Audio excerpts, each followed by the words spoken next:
আমরা আবারও যেতে চাই একটু মহানগর দায়রা জজ আদালতে। আমাদের সহকর্মী সাব্বির আহমেদ। সাব্বির, একটু সবশেষ আপনার কাছ থেকে জানতে চাই যে এই যে রায় তো হলো, এখন তাহলে পরবর্তী কার্যক্রম কি আসলে? ধন্যবাদ মনির।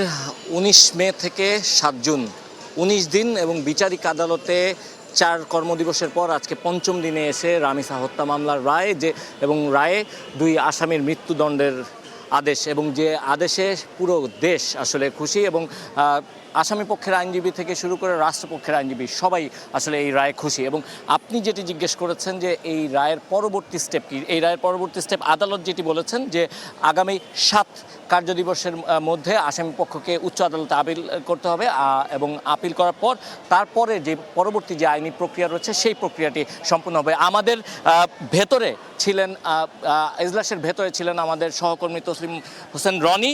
আমরা একটু তার কাছেই জানতে চাই যে আদালতে কি অবস্থা ছিল এই রায়।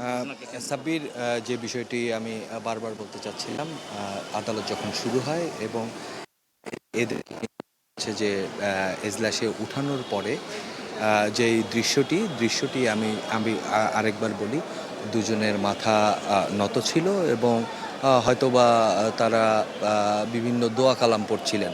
তারা উপরের দিকে মাথা ওঠাননি। এজলাসে ঢোকার পর তার নির্দিষ্ট আসনে বসেই আমাদেরকে জানান যে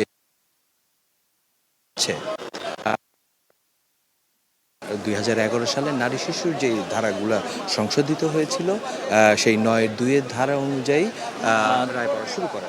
ধন্যবাদ রনি। আসলে অনেক এজলাস কক্ষের ভেতরে ঢোকার আসলে তিল ধারণ ক্ষমতা জায়গা ছিল না, তারপর সেখানে ছিলেন রনি। এবং আমরা সবশেষ যে খবরটি আপনাদের জানাতে চাই, ইতিমধ্যে আসামিদেরকে নিয়ে যাওয়া হয়েছে এবং রায়ে রামিসার বাবা তিনি সন্তুষ্টি প্রকাশ করেছেন। এই ছিল আমার কাছে আদালত থেকে সবশেষ। জি, অনেক অনেক অনেক অনেক ধন্যবাদ আপনাকে সাব্বির আহমেদ।